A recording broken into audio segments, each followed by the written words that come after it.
The Gospel for the fifth Sunday of Lent is from John, the 11th chapter. Please be seated comfortably. Now a certain man was ill, Lazarus of Bethany, the village of Mary and her sister Martha. Mary was the one who anointed the Lord with perfume and wiped his feet with her hair. Her brother Lazarus was ill. So the sisters sent a message to Jesus, "Lord, he whom you love is ill."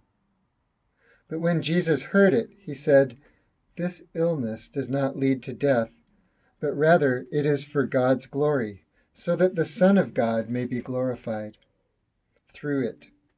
Accordingly, though Jesus loved Martha and her sister and Lazarus, after having heard that Lazarus was ill, he stayed 2 days longer in the place where he was. Then, after this, he said to the disciples, "Let us go to Judea again." The disciples said to him, "Rabbi, the Jews were just now trying to stone you, and are you going to go there again?" Jesus answered, "Are there not 12 hours of daylight? Those who walk during the day do not stumble, because they see the light of the world. But those who walk at night stumble, because the light is not in them." After saying this, he told them, "Our friend Lazarus has fallen asleep, but I am going there to awaken him." The disciples said to him, "Lord, if he has fallen asleep, he will be all right." Jesus, however, had been speaking about his death, but they thought that he was referring merely to sleep.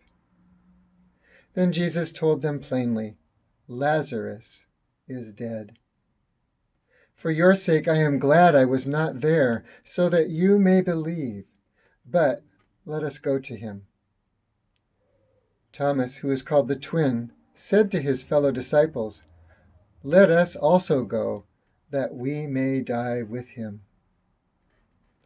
When Jesus arrived, he found that Lazarus had already been in the tomb 4 days. Now Bethany was near Jerusalem, some 2 miles away, and many of the Jews had come to Martha and Mary to console them about their brother.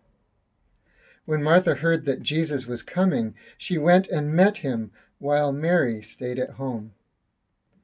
Martha said to Jesus, "Lord, if you had been here, my brother would not have died. But even now I know that God will give you whatever you ask of him." Jesus said to her, "Your brother will rise again."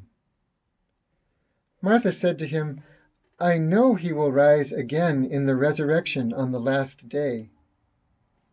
Jesus said to her, "I am the resurrection and the life. Those who believe in me, even though they die, will live, and everyone who lives and believes in me will never die. Do you believe this?" She said to him, "Yes, Lord, I believe that you are the Messiah, the Son of God, the one coming into the world." When she had said this, she went back and called her sister Mary and told her privately, "The teacher is here and is calling for you." And when she heard it, she got up quickly and went to him. Now Jesus had not yet come to the village, but was still at the place where Martha had met him. The Jews who were with her in the house, consoling her, saw Mary get up quickly and go out.